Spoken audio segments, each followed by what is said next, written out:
날씨가 많이 춥죠? 예, 추위에도 아랑곳하지 않고 사모하며 나오신 여러분들은 진정 주님을 사랑하는 분들입니다. 네, 은혜가 함께 하기를 바라고요. 자, 우리가 이제 지난 시간에 우리 조익 신학의 신론에 들어와서 지난 시간에 신관의 종류를 얘기를 했습니다. 그래서 하나님, 신이 존재한다, 존재하지 않는다, 잘 모르겠다. 세 가지 입장에서 신이 존재하지 않는다 이렇게 보는 입장을 무신론이라고 생각해서 다양한 무신론 입장을 보았고요. 그 다음에 신이 있는지 없는지 잘 모르겠다. 불가지론이라는 입장을 생각을 했습니다. 그 다음에 신이 존재한다 이렇게 믿는 걸 유신론이라 해서 유신론도 종류가 굉장히 많은 것을 보았습니다. 자, 오늘은 하나님의 존재를 증명하라. 하나님의 존재 증명 이 부분을 한번 얘기를 좀 해보도록 하겠습니다. 하나님이 존재하신다. 하나님이 계신다. 증명해봐라. 증명해봐라. 어떻게 증명해야 될까? 예전에 에피소드 같은 이야기이긴 한데 그런 일이 있었다 그래요. 모스크바 광장에, 러시아 모스크바 광장에 어떤 사람이 광장에서 소리를 지르는 겁니다. 하나님이란 없습니다. 이렇게. 하나님 본 사람 있습니까? 하나님이 있으면 보여주십시오. 친 거예요. 가끔 우리 또 지나다 보면 그런 사람이 있잖아요. 너 하나님 봤어? 보지도 않고 이렇게 믿고 있어. 예전에 우리 하집사님 옛날에 그랬던 분이거든요. 야, 너 하나님 봤어? 그랬던 분이거든요. 하나님 보지도 않고 너 무슨 하나님 있다 그러냐. 그래서 이 사람이 소리를 지르는 거예요. 하나님 봤습니까? 하나님도 보지도 못하면서 무슨 뭘 하나님 있다 그럽니까? 하나님 있으면 보여주십시오. 이렇게 얘기를 한 거예요. 근데 그 한 사람이 지나가다가 외치는 이 사람을 향해서 말을 했어요. 여러분, 여기 이 사람은 정신이 없는 사람입니다. 그러니까 이 사람이 갑자기 눈이 동그래가지고 너 누구를 미친 사람 취급하나 툭 쳐다봤어요. 이 사람이 잘 말한 거죠. 이 사람 정신 본 사람 있습니까? 당신 정신 좀 보여주세요. 정신 있으면 정신 좀 보여주세요. 그랬어요. 정신을 보여줬을까요? 못 보여줬을까요? 못 봤으니까 정신 없는 거네요.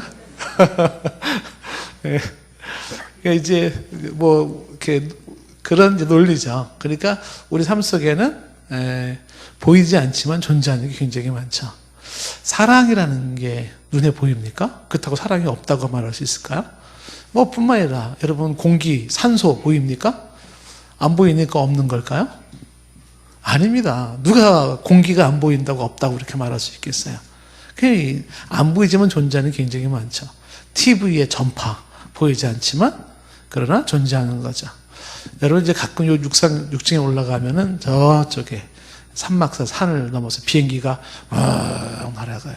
한 5분에 한 대씩 비행기가 슉 날아갑니다. 이렇게. 제가 이 옥상 6층에서 비행기를 아무리 쳐다봐도 조종사가 안 보여요. 조종사 없는 걸까요? 안 보이는데. 안 보이지만 존재하는 것들은 너무 많이 있습니다. 그렇죠. 그래서 함부로 이렇게 없다 이렇게 안 보이니까 없다라고 얘기하는 것은 사실 논리적으로는 맞지가 않습니다. 자, 그래서 보이지 않지만 존재하는 것은 굉장히 많다. 그런데 이렇게 적극적으로 존재를 부정하기도 하지만은 어떤 사람 이런 분들 계시죠. 나도 하나님 믿고 싶어. 하나님 존재가 인정하고 싶어. 근데 믿어지지가 않는 걸 어떻게 해? 믿어지지가 않는 걸 어떻게 해? 이렇게 얘기를 하는 거죠. 그럴 수 있어요. 믿어지지 않는 거 어떻게 해요? 그렇죠? 근데 중요한 것은 믿어지지 않는다고 존재하지 않는 것은 아니에요. 당신이 믿어지지 않는다 그래도 존재하는 것은 존재하는 거예요. 그러니까 내가 믿어지지 않는다고 그로 존재하지 않아 이렇게 말할 수 있지도 않죠. 혹은 내가 존재하지 않아 라고 믿는다고 해서 실제 존재가 존재하지 않는 것은 아니에요. 말이 조금 좀 어려워져가지고 지금 뭔 얘기하는 거냐. 믿어지지 않는다고 존재하는 게 존재하지 않는 게 아니에요. 존재한다는 거죠. 나는 존재하지 않는다고 아무리 외친다고 한들 그렇다고 존재하는 게 존재하지 않는 게 아니에요. 존재한다라는 거죠. 자, 자, 그런가 하면 뭐 어떤 분들은 뭐 굳이 뭐 있든 없든 상관없다 뭐 이런 분들 계실지 모르겠어요. 그러면 어떻게 하나님의 존재를 증명을 해야 될까? 역사적으로 내노르하는 역사의 그 아주 뛰어난 철학자들, 신학자들, 수많은 사람들이 다양한 방법으로 신의 존재, 하나님의 존재를 증명을 했습니다. 간단하게 가능한 한 쉽게 그 정리를 해서 좀 소개를 하면은 첫 번째 이제 증명 못하면 그걸 우리가 이제 큰 제목으로 이렇게 붙인다 그러면은 철학적 혹은 이론적 증명 이렇게 할 수가 있어요. 철학적 이론적으로 증명을 시도했던 게 첫 번째가 뭐냐면 한번 따라해 보세요. 우주론적 증명. 이 우주론적 증명이라고 하는 게 있습니다.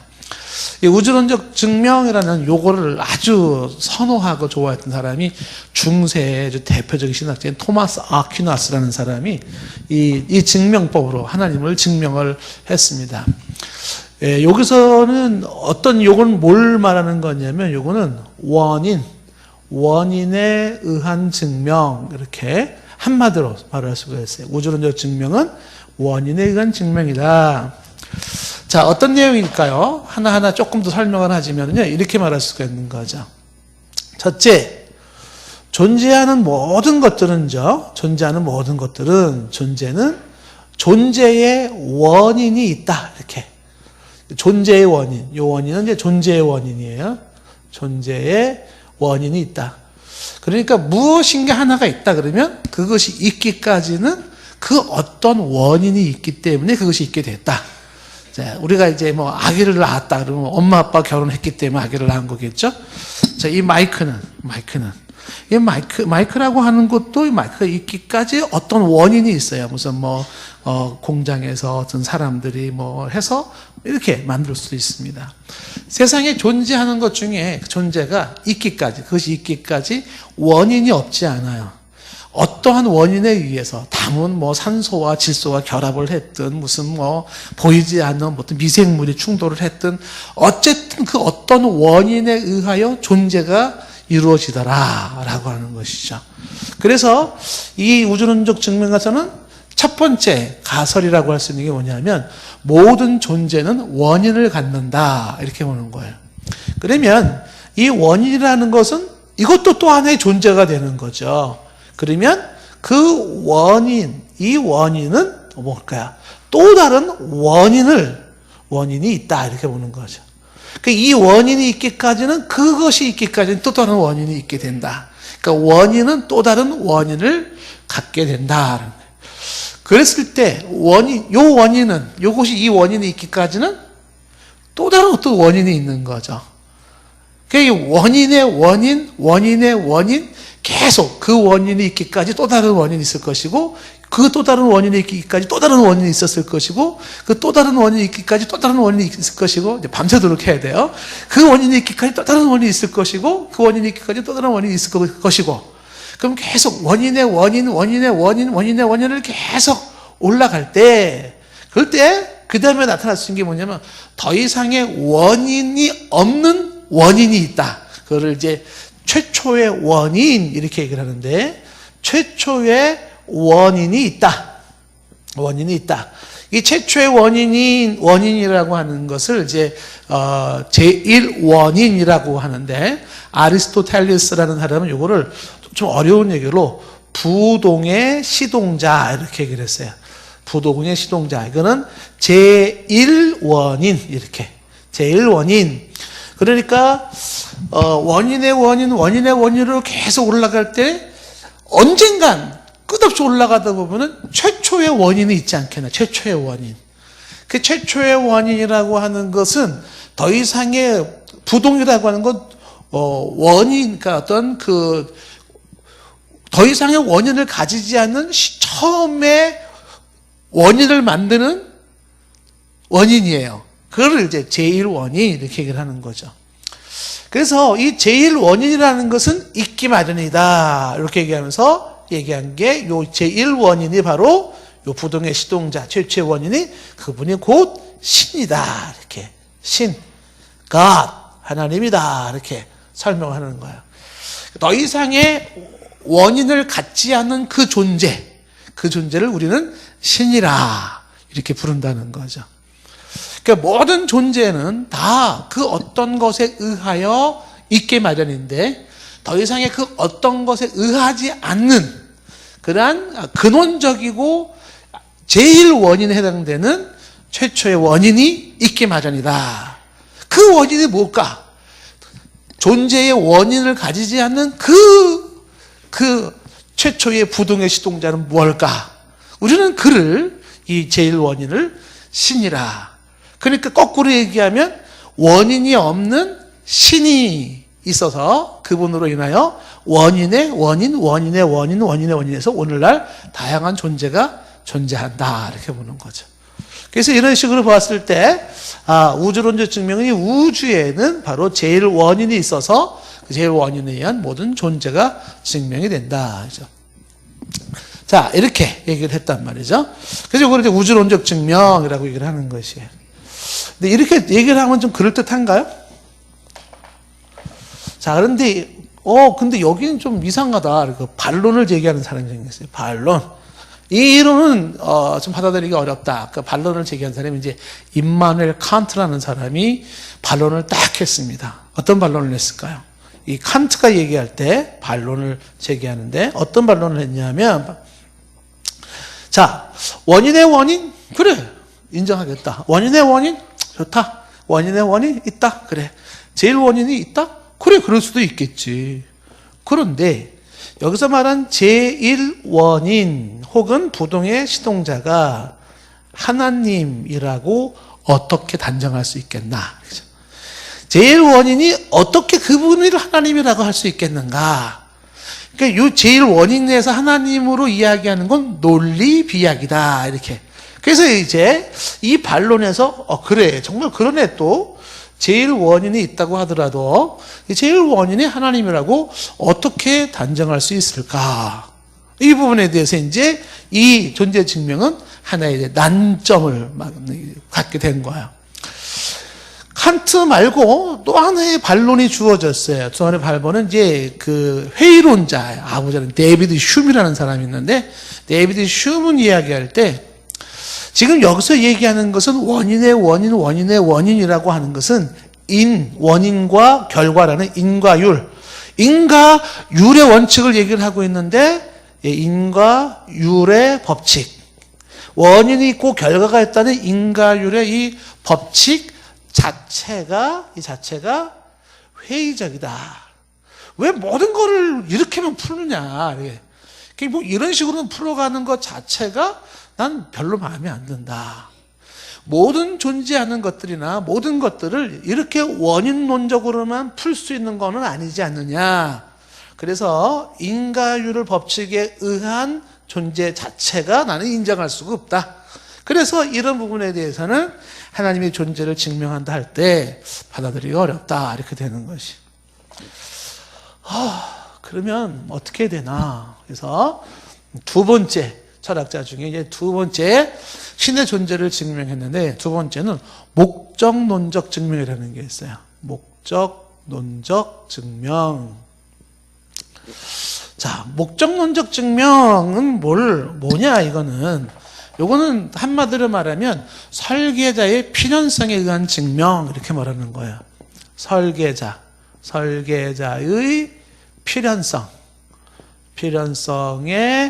의한 증명. 이렇게.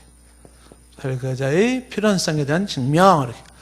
자, 어떤 내용이냐면, 목적론적인 증명이라는 거, 이거는 이제 페일리, 클라크, 이런 학자들에 의해서 증명이 되는데, 여기는 모든 존재하는 거, 피조물이겠죠. 만들어진 피조물은 그 자체가 가지고 있는 피조물은 목적을 갖는다는 거예요. 피조물이 가지고 있는 목적 혹은 그 피조물 속에 담겨져 있는 질서 혹은 그 피조물이 가지고 있는 조화가 있다. 조화. 그러니까 피조물은 목적을 가지고 있다. 이렇게 보는 거죠. 그랬을 때에 이 전제를 두고 보았을 때에 그 목적이 있다라는 것은 목적은 반드시 그 목적을 의도했던 설계자가 요청된다. 이렇게 보는 거예요. 목적이 있다는 것은 그 목적을 의도했던, 그런 목적을 가지고 시도했던 그 어떤 설계자가 있기 때문에 목적이 생긴다. 그랬을 때 존재하는 피조물들, 이 만물이라고 하는 것도 목적이 있고, 그 만물은 그 목적이 바로 설계자가 있음을 증명한다, 말한다. 그러니까 만물은 그 만물이 있기까지 설계한 자가 있어야만 한다는 사실을 그렇게 이제 말할 수밖에 없다. 그러니까 만물은 반드시 설계자가 있어야만 한다, 이렇게 보는 거예요. 자, 그러면 이제 이 목적론을 증명해서 이걸 설명하기 위해서 이제 예를 드는 게 뭐냐면, 유명한 예가 하나가 있어요. 그게 뭐냐면 눈먼 시계공 이론이라는 게 있어요. 눈먼 시계공의 이론. 자, 이거는 이제 어떻게 얘기가 나온 거냐면, 자, 한 분이 바닷가를 거닐다가, 우리가 좀 종종 듣던 얘기일 수도 있어요, 그죠? 바닷가를 거닐다가 시계를 하나 주웠어요. 손목 시계를. 그랬을 때, 이 시계가 요 바닷가에 저기 강릉 그 경포대에 모래바사에서 시계를 하나 주웠어요. 이렇게. 그러면 이 시계는 어떻게 이 경포대 앞에 이 바닷가 여기에 있을까? 라고 했을 때 이렇게 한번 생각을 해보자고요. 이 시계는 우연히 이 시계가 여기 있게 됐다. 설명을 하는 거예요. 바닷속에 파도가 막 치는데 바닷속에 염분이 있고 바닷속에 철분이 있고 바닷속에 무슨 다양한 화학적인 요소들이 있는데 그것들이 파도에 이를 치고 저를 치고 저를 치면서 세월이 흘러 거기서 쇳덩어리가 하나 생기기 시작했고 그 쇳덩어리가 또 수도 없는 세월이 흘러서 쇳덩어리가 이렇게 모양으로 깎여서 톱니바퀴가 하나 생기고 또 하나의 쇳덩어리가 세월이 흘러 만들어지면서 거기 하나가 시계 시침이 만들어지고 또 세월이 흘러 쇳덩어리가 만들어지면서 분침이 만들어지고 또 세월이 흘러 바닷가에서 유리가 만들어지고 유리가 동그랗게 깎여지고 그 다음에 세월이 흘러 용수철이 만들어지고 세월이 흘러 테이프가 만들어지고 그 다음에 세월이 흘러 그런 쇳덩어리 막 만나가지고 둘이 만나서 그것이 이렇게 부딪히다가 그래서 시계가 생기는 거. 세월이 흘러 거기서 바닷가에서 성분들이 가죽을 만들어내고 가죽들이 모여 줄이 생기고 또 세월이 흘러 거기에 구멍이 뽕뽕 나고 세월이 흘러 그것이 시계에 쓱 연결이 돼가지고서 세월이 흘러 그새 바닷가에 떠놀다가 동해바다 경포대 앞바다에서 그렇게 우연히 시계가 존재했다. 이게 받아들이기 쉬운가요? 아니면 누군가가 시계를 만들었고 누군가가 그 시계를 가지고 와서 경포대에서 잃어버렸다. 이게 더 맞을까요? 그렇죠? 시계라고 하는 이게 이제 예전에 그 감옥에서 김종찬 씨 이 이론 때문에 깨졌다 그러더라고요. 그 지난번에 우리 김종찬 씨 있잖아요. 이 사람이 감옥에 갔었을 때 감옥에서 이 가만히 보자. 하나님의 존재? 생각을 하는 거야. 근데 보니까 눈먼 시계공 이론이 이제 그때 신학도 하기 전이었잖아요. 아니 하나의 손목시계 하나도 이게 우연히 존재했다 그러면 도저히 말도 안 되는 소리라고 하는데 그 손목시계보다 수천 배, 수만 배, 수억 배 복잡하고 그 미묘한 우주가 그 우주가 질서 있게 조화 있게 움직여진다는 거예요. 우연일까요? 하나의 손목시계 하나도 우연이야 라고 말하면은 말도 안 되는 소리라고 하는데 그거보다도 더 복잡 미묘한 우주가 그것이 우연이 있다. 말이 안 된다는 거예요.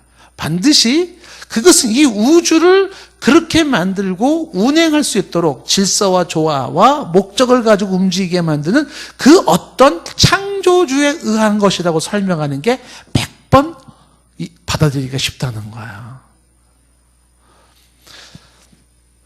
그래서 강조하는 것은 뭐냐 하면 그렇구나.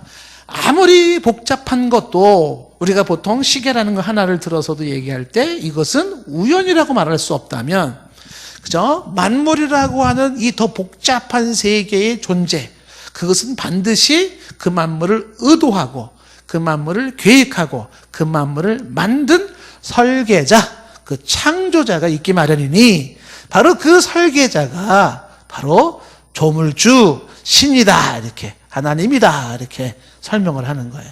설계자가 하나님이다.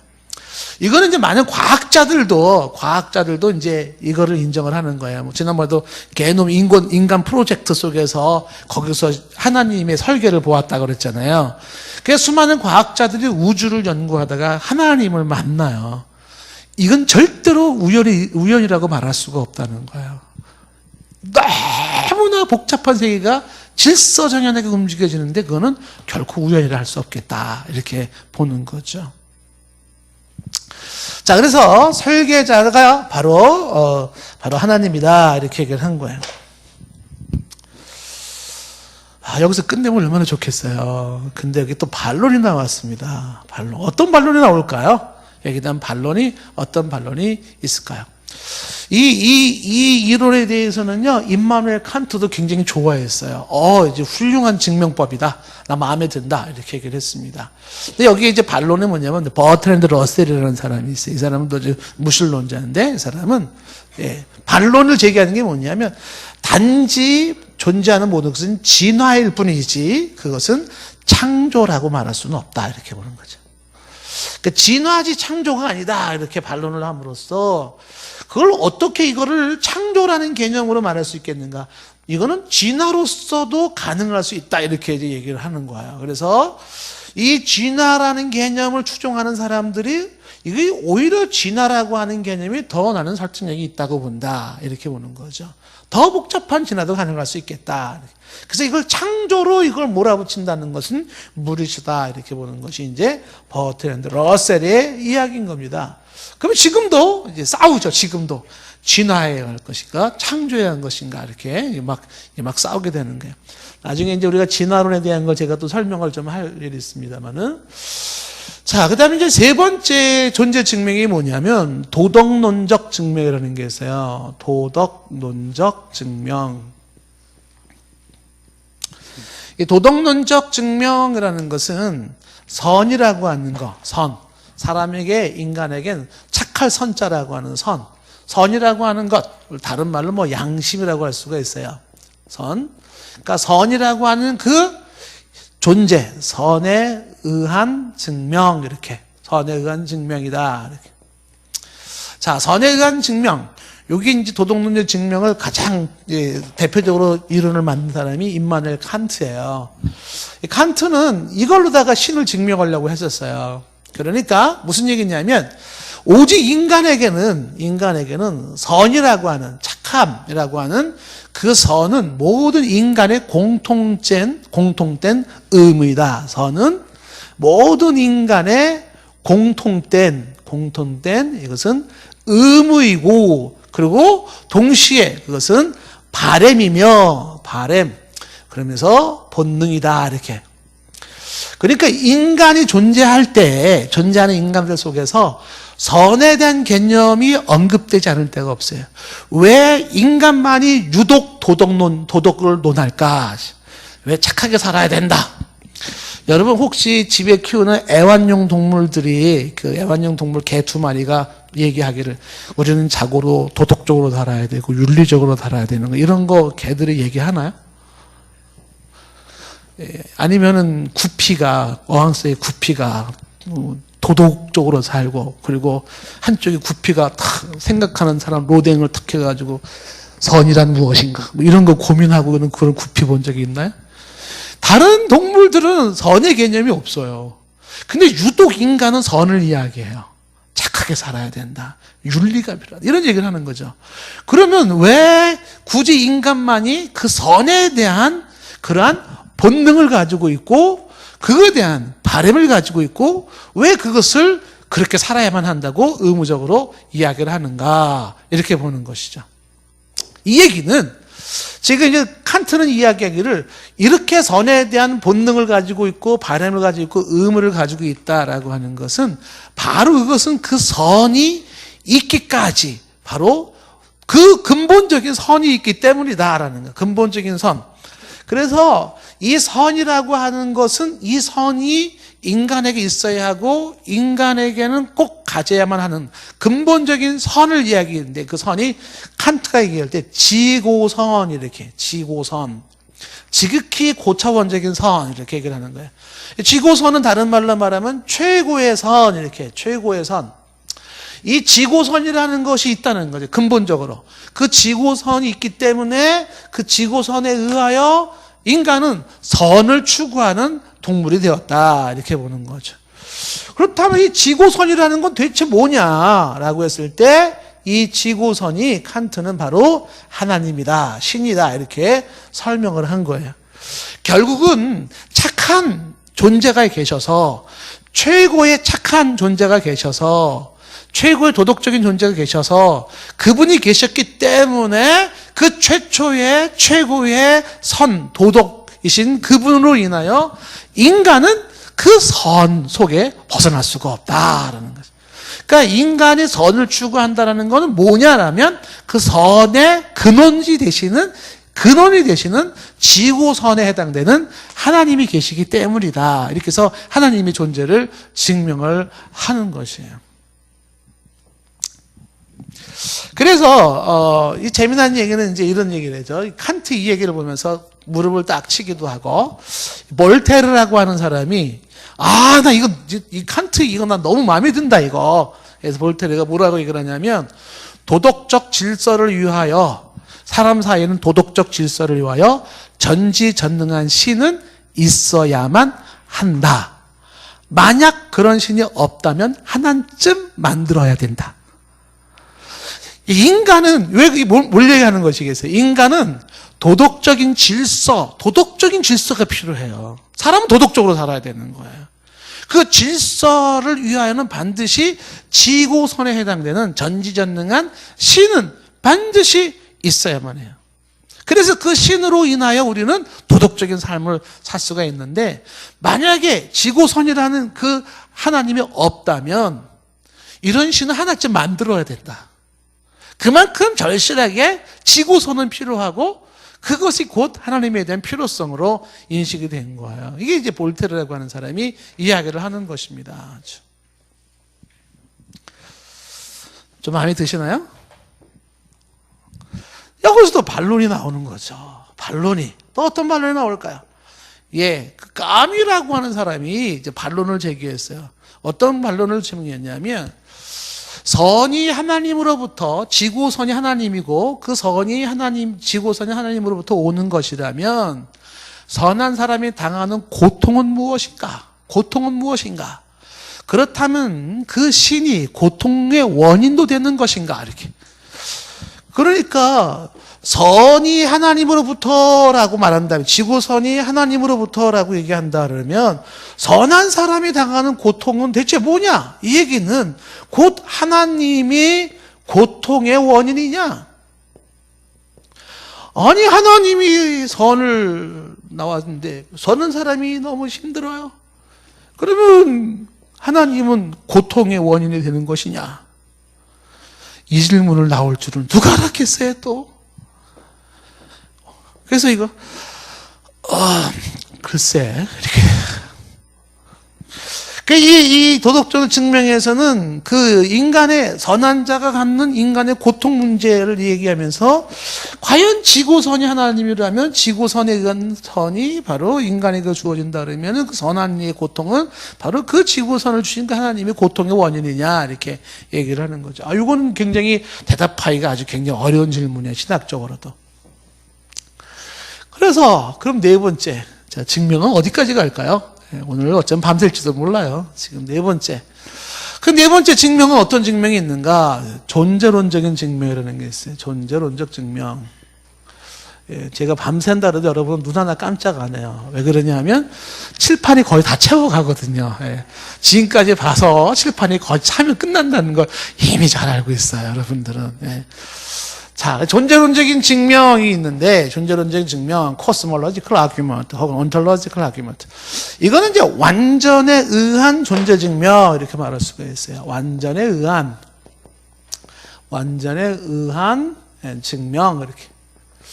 그 완전에 의한 증명이라는 게 뭐냐, 이거를. 첫 번째, 여기서 강조하는 것은 뭐냐면, 자, 완전한 섬이 있다고 하자. 예를 들은 거예요. 자, 완전한 섬이 있다고 하자. 완전한 섬이 있다고 가정을 한다는 거죠. 있다고 하자. 그러면 여러분 완전한 섬이 있다고 하자. 여기까지 동의될 수 있죠. 완전한 섬이 있다고 한번 가정해보자. 예? 그렇다면 그 완전한 섬이 있다고 할 때는 반드시 그 완전한 섬은 있어야만 된다. 있어야만 한다. 왜 그럴까요? 있어야만. 완전한 섬이 있다고 가정했을 때 완전한 섬은 있어야만 한다. 왜냐하면 없다면 그 섬은 완전하지 않기 때문이다. 완전하지 않기 때문이다. 그러니까 완전하다면 있어야 돼요. 없다면 완전한 게 아니다. 이렇게 보는 것이죠. 그러니까 완전한 것이 섬이 있다라는 가정을 할 수 있다라고 하는 건 뭐냐면 그것은 있다라는 것을 말할 수 있다는 것이죠. 없다면 완전한 것이라 할 수 없기 때문에 그런 거죠. 그래서 강조하는 것이 뭐냐면 세 번째가 완전이라고 하는 그 개념을 가정할 수 있다는 것은 완전에 대한 가정은 곧 있음에 대한 그런 규결이다. 있음에 대한 전제, 이렇게 있음에 대한 전제이다. 그러니까 완전을 가정할 수 있다는 것은 있음을 전제한다. 이렇게 얘기를 하는 것이에요. 단지 그 완전한 것은 내가 깨닫지 못할 수도 있고 인식하지 못할 수는 있다라고 하는 것이죠. 그래서 이 완전이라고 하는 개념으로 존재를 증명해 나갈 때 이 부분에 대해서 이제 그 헤겔이라고 하는 사람, 요거는 이제 요 증명법을 좋아하는 사람이 데카르트, 안셀룸, 사무엘 클라크 이런 사람들이 이제 이 증명을 좋아해서 데카르트 같은 사람이 이걸 존재론적 증명. 이것이 이거 정말 마음에 든다. 헤겔이 위대한 증명법을 높이 칭송하는 바입니다. 헤겔이. 그럼 여기서 끝나면 얼마나 좋겠어요. 여기서 반론이 또 딱 나오는 거예요. 반론. 어떤 반론이 나왔을까요? 그 반론. 이 반론은 칸트가 도덕론적 증명할 때 칸트가 근데 이거 좀 이상하다라는 거죠. 왜 그래? 어떻게 해서 반론이 나올까요? 가정했다라고 하는 이 가정이 곧 실제와 동일시할 수 있겠는가? 가정과 실제는 동일시할 수가 없다. 가정은 가정이고 실제는 실제인데 그 가정과 실제를 동일시하는 것이 논리 비약이다. 그래서 완전한 섬이라고 얘기한다면 그것은 머릿속의 개념이지 머릿속의 생각이지 실제하는 섬이라고 말할 수는 없다. 이렇게 보는 거예요. 그래서 이 반론을 이야기하면서 잘 나가다가 또 여기서 끝냈으면 좋겠는데 자 그러면 여기서 이제 증명법이 끝났냐? 보통 우리가 철학적으로 보면은 크게는 네 가지가 이렇게 증명법이 나와요. 우주론적 증명, 목적론 증명, 도덕론적 증명, 존재론적 증명. 이외에도 여러 증명이 있습니다. 간단히 얘기하면 역사적 혹은 인종적 증명이라 해서 인간의 속에는 내재된 종교성이 있어서 이 종교성은 곧 신의 필요성을 의미한다. 이렇게 인종적, 역사적 혹은 인종학적 증명법이 있고 또 하나의 증명법은 체험적 증명이라 그래서 경험을 통하여 체험을 통하여서 우리가 하나님의 존재를 증명할 수 있다. 체험했다, 경험했다, 증명할 수 있다는 거죠. 자, 이런 모습들이 이제 쭉쭉 나올 수가 있는데 대표적으로 이제 네 개고요. 그러면 이제 여기다 두 번째로 그러면 하나님의 존재에 대한 증명에 대해서 성경으로 돌아가죠. 성경은 하나님의 존재 증명에 대해서 어떻게 말하나 성경적인 견해. 우리는 여기로 다시 갈 수밖에 없어요. 성경에서를 하나님의 존재를 증명해라 라고 할 때 첫 번째는 성경에서는 하나님을 얘기할 때 증명할 수 없는 하나님이에요. 증명할 수 없는 하나님. 이게 성경적 견해 첫 번째예요. 그러니까 지금 여기서 나오는 이 우주론적부터 존재론의 증명을 보았지만 이건 말 그대로 철학적이고 이론적인 증명인데 사람이 만든 증명은요 반드시 뭐가 붙어요? 반론이 붙게 돼 있어요. 반론. 그래서 그 반론이 붙는다는 것은 그 존재 증명이 그건 또 다른 하나의 한계에 부딪히고 만다라는 것이. 그런데 성경에서 얘기할 때 성경은 하나님을 증명할 수 없는 하나님으로 설명한다라는 것이죠. 왜 이거를 강조하냐면 증명할 수 없는 하나님이라고 얘기하는 건 뭐냐면 여기서 말하는 증명이 안 된다라고 하는 이 개념은 이런 식의 개념을 얘기하는 거예요. 철학적인. 다시 말해 인간의 철학과 인간의 이성으로 증명될 수 있는 하나님이라면 그 하나님은 더 이상 하나님이 아니다라고 보는 거죠. 인간에 의하여 증명되어지는, 인간 철학에 의하여 이론에 의해 증명되는 하나님은 인간이 만들어내는 인조 하나님. 그 하나님은 성경적 하나님이 아니다. 왜냐하면 성경적 하나님은 인간의 이성과 논리와 철학을 초월하는 존재이기 때문이다. 초월하는 존재이기 때문이다. 자, 그래서 하나님이라고 하는 존재는 인간의 이성으로는 다 이해할 수가 없다. 근데 다 이해할 수 없다라고 하는 것은 전혀 이해할 수 없다가 아니에요. 다 이해할 수 없는 불가해성과 부분적으로 이해할 수 있는 가해성. 지난번에 얘기를 했잖아요. 그러니까 하나님이라고 하는 존재는 인간이 이해할 수 없는 불가해성이라는 게 있고요. 그 다음에 그러면서도 부분적으로 알 수 있는 가해성이라고 있는데 이 두 가지에 대한 조화가 필요하다, 균형이 필요하다라는 것이죠. 그래서 하나님에 대한 존재의 증명을 우리가 할 때는 얘기할 때는 성경에서 얘기하는 것은 하나님의 존재를 증명하는 것이 아니라 하나님에 대한 이해할 수 있는 부분에서 철저하게 이 가해성, 이거는 뭐 우리가 퀘스천이에요. 예, 요거는 말 그대로 신앙과 믿음의 문제예요. 근데 하나님의 이해할 수 있는 영역이라고 하는 요거는 반드시 성경을 통하여 우리는 그 하나님을 알 수가 있다라는 것이죠.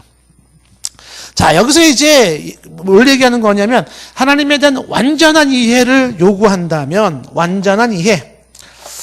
하나님에 대한 완전한 이해를 요구한다 그러면 한 사람이 얘기를 했어요. 하나님에 대하여 나 완전하게 이해하고 싶다. 하나님에 대한 완전한 이해를 추구하는 거는 이건 이제 이성주의자들이 이야기하는 바로 이성의 과신이라고 하는 거예요. 이성의 과신. 수요일 날 나올 때마다 머리가 아파요. 이성의 과신. 그렇지만 우리 한인숙 권사님은 아주 재밌고 공부를 하고 계세요. 예. 자, 이성의 과신이라는 것은 뭐냐면 이성을 지나치기가 신뢰하는 거예요. 인간의 이성에 대한 지나친 신뢰. 그러니까 완전한 이해를 얘기하는 건 이성주의적 입장인데 이성에 대한 과신이다. 그래 인간에 의해서 완전히 이해가 됐다고 해보세요. 나 완전히 이해가 됐다. 그러면 거기에 대한 반론이 안 나올까요? 나보다 똑똑한 사람이 나오면 또 반론이 나오게 되어 있는 거죠. 인간의 이성에 의한 완전한 이해라고 하는 것은 하나님의 불가해성 부분까지도 이해를 하려고 하는 것으로서 좀 불가능한 것이다. 이렇게 보는 거죠.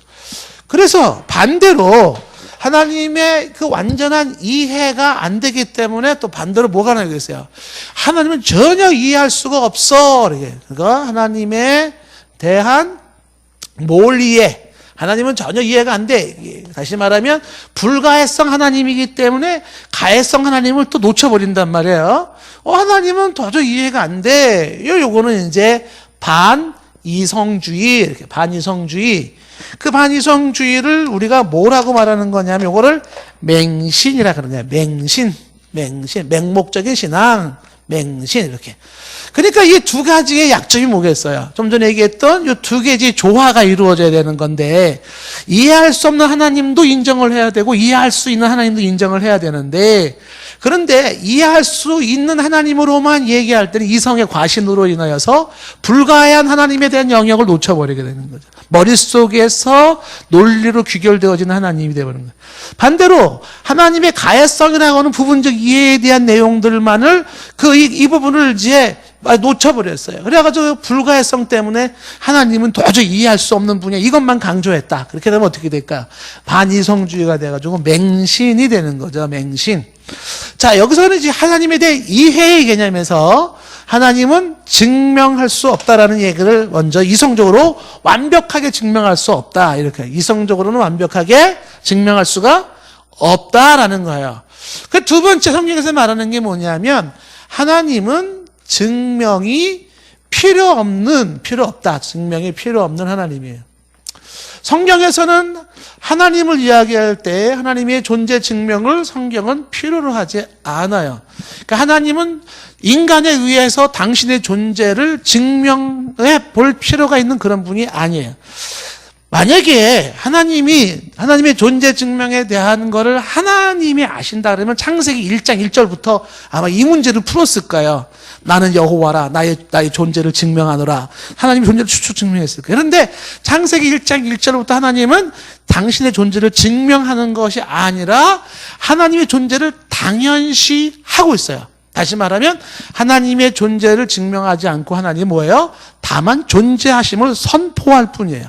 하나님이 행하신 일을 선포하고 하나님이 하신 뜻하신 바를 소개할 뿐이에요.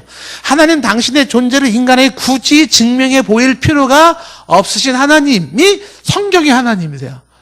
하나님은 당신이 어떤 하나님이고 하나님이 어떤 일을 행했고 하나님이 뜻한 바가 뭔지를 선포하신 하나님이지, 야, 나 좀 증명할 테니까 믿어줘라는 그런 하나님이 아니다라고 하는 것이에요.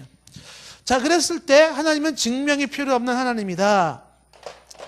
그래서 하나님은 100% 불가, 100% 이해할 수 없죠. 부분적으로 이해할 수 있어서 때로는 이해할 수는 없어도 인식할 수는 있는 하나님.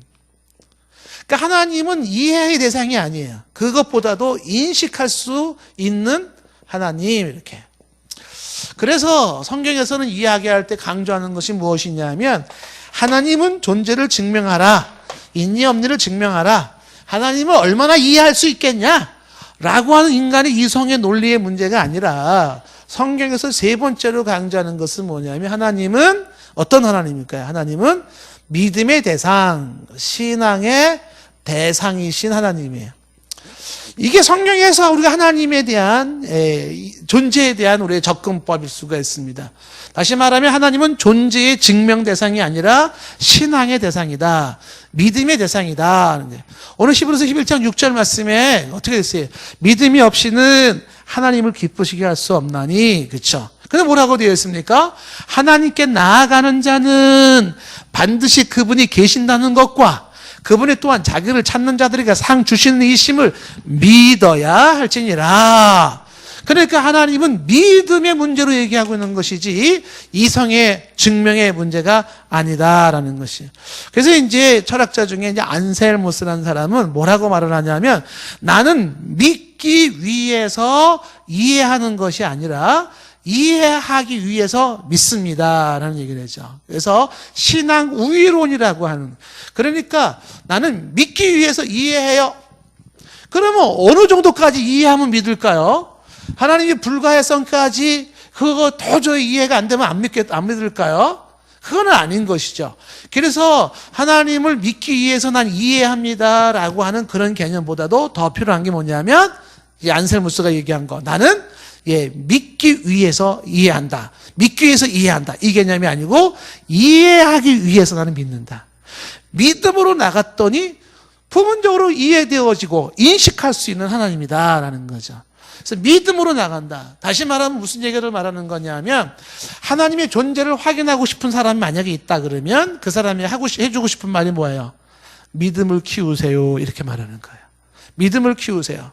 이 믿음은 막연한 하나님이 아니라 성경을 통해서 이해할 수 있는 그런 가해적인 그런 하나님에 대한 믿음, 그 믿음이 성령의 조명하심으로 그렇죠. 그래서 그 하나님은 바로 예배의 대상, 신앙의 대상이지 존재 증명의 대상이 아니다라는 것이에요. 그래서 그 하나님에 대한 인식, 이 부분에 이제 에밀 브룬너 같은 사람이 얘기할 때 그 하나님을 당신이 만난 하나님이면 족하다. 자, 여러분들 이제 이런 거죠. 하나님이 존재하는지 존재하지 않는지를 얘기할 때 어제 지난주에 잠시 얘기를 했지만은요, 이런 얘기예요. 존재하지 않아요, 없어요라는 없음이라는 거는 증명이 가능하다, 가능하지 않다? 없음. 뭐뭐가 없음이라고 하는 이거는요, 없음은 증명이 안 돼요. 증명이 안 된다. 자, 무슨 얘기냐면, 예를 들어서, 호랑이가 없다. 호랑이 없다. 그러면 어떻게 될까요? 호랑이가 없다는 걸 증명하려면 어떻게 되겠어요? 전 지구 역사를, 전 지구를 다 다녀봐야 돼. 다 다녀봐야 돼. 자, 히말라야부터 시작해가지고서 저기 몽블랑까지, 그래서 알프스 산으로 해가지고서 저 럭키 산맥으로 해가지고 태백 산맥으로 전 세계를 다 다녀봐야 돼. 없다는 걸 증명하려면. 왜? 내가 안 가본 그곳이 있을 수도 있잖아요. 그렇죠? 근데 그 전 세계를 다 다녀볼 뿐만이 아니라 인류가 시작된 역사 일의 모든 시간을 다 찾아봐야 돼. 다 찾아봐야 돼. 왜냐하면 지금은 없지만 100년 전에 있을 수도 있고 200년 전에 있을 수도 있잖아요. 그렇죠? 그리고 지금 100년, 200년 고사하고 지금 내가 막 쫓아다니. 그래서 내가 지금 저기 백두산에 올라서 백두산까지 갔어요. 백두산 다 찾아봤어요. 여기 없네. 이제 저기 모스크바, 러시아로 가봐야지. 러시아에 막 가요. 그때 호랑이가 다시 백두산으로 갈 수도 있잖아요. 그러니까 없음을 증명하려면 동시적으로 전 세계의 전 시대를 막론하고 없다는 걸 확 증명을 해버려야 돼. 왜냐하면 내가 가보지 않은 그 시간대에 가보지 않은 그 장소에 있을 수가 있기 때문에 그러는 거죠. 당신이 가보지 않고 당신이 이해하지 않은 그 영역에 없다고 당신은 어떻게 확정할 수 있겠는가? 당신이 가보지도 않았고 당신이 알지도 못하는 그 영역에 거기도 없다고 당신은 어떻게 확정할 수 있는가? 누구도 없음은 증명을 못하는 거예요. 근데 있음을 증명하는 건 간단해요. 호랑이 사진 하나만 있어도 돼요. 동물원에서 호랑이 본 적 있나요? 그럼 게임 끝이에요. 호랑이 있어. 없음을 증명하려고 전 세계를 막 다녀야 되거든요. 전 역사를 다 뒤져봐야 되거든요. 근데 있다는 걸 증명하는 거 과천에 있어. 끝. 호랑이에 있다는 거는 사진 하나 혹은 발자국 하나만 있어도 된다라고 하는 것이에요. 그랬을 때 사실상의 없음을 증명한다는 건 굉장히 어렵다. 에밀 브루너가 얘기하는 것처럼 하나님의 존재 증명은, 자, 여기 우리 경화 집사님은 하나님에 대한 경험 혹은 하나님에 대한 인식이 있단 말이에요. 인식이 있어요. 아, 하나님이 살아계시는구나. 그걸 경험하고 인식한 적이 있어요. 그것은 어쩌면 호랑이의 발바닥을 본 것일 수도 있고 호랑이 그림을 본 것일 수도 있어요. 그러면 있는 거예요. 하나님 계세요? 내가 만난 하나님이, 내가 경험한, 내가 인식한 하나님이 있는 거예요. 그 하나님이 나로 하여금 여기서 말하면 뭐 도덕적인 선을 추구하게 하시고 십자가 주 예수로 복음을 알게 하시고 믿어지게 하시고 감동을 주고 눈물을 쏟게 하시고 그 하나님 앞에서 나로 하여금 주시는 삶 속에 정말 여러 가지 모습의 다양한 모습의 그런 인식했던 성경을 보면서 말씀을 들으면서 삶 속에서 수많은 모습으로 사건 속에서 인간의 여러 가지 경험 속에서도 마찬가지죠. 그런 것이 있을 수가 있다라는 것입니다. 그래서 바로 그런 하나님에 대한 인식이 가능하다. 그래서 우리가 여기서 지금 얘기하고 싶은 건 뭐냐면 하나님의 존재를 증명하라라고 할 때는 인간의 철학과 이성으로는 완벽하게 증명할 수 없는 하나님, 불가한 하나님이기 때문에 그래. 네, 하나님. 그렇다고 하나님이 전혀 이해조차 할 수 없는 그러한 하나님은 아니다. 반이성주의도 아니다. 인식할 수 있고 부분적인 이해가 있을 수가 있다라고 하는 것이죠. 성경을 통하여서 하나님은 굳이 당신의 존재를 증명하려고 하지 않는다. 그 하나님은 우리의 예배의 대상, 우리의 신앙의 대상일 뿐이다. 신앙의 대상일 뿐이다. 하나님을 찬양하고 예배하고 하나님의 존재를 알기를 원하는가? 그렇죠. 믿음을 강화시켜라. 말씀을 읽어라. 성령 체험을 해. 성령의 조명하심을 받으라. 그 누구도 부인할 수 없는 절대 존재의 하나님 앞에 무릎을 꿇게 되어 있는 거죠.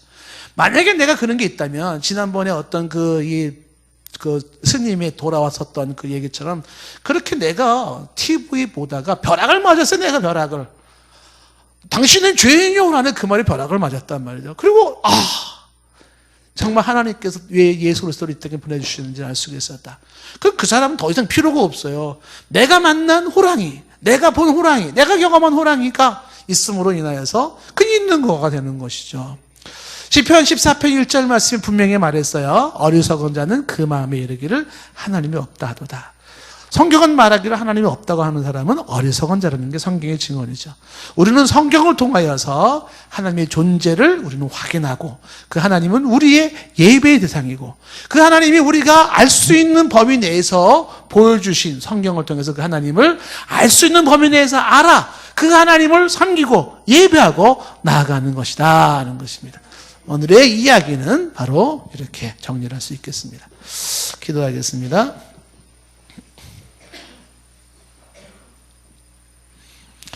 믿음이 없이는 하나님을 기쁘시게 할 수가 없습니다. 하나님께 나아가는 자는 반드시 그가 계신 것과 그가 또한 자기를 찾는 자에게 상 주시는 이심을 믿어야 합니다. 믿음으로 아브라함이 살았고 믿음으로 이삭이 살았으며 믿음이 다윗으로 믿음으로 수많은 선조들이 살았듯이 우리에게 하나님이 주신 그 믿음이 우리의 눈을 밝히게 하시고 도저히 부인할 수 없는 나의 주 나의 하나님 나의 삶의 역사 속에서 배후에서 우주 속에서 역사를 주관하시는 그 하나님에 대한 고백이 있게 하옵시고 그 믿음으로 하나님을 예배하며 경배하며 하나님을 영화롭게 할 수 있게 하옵소서.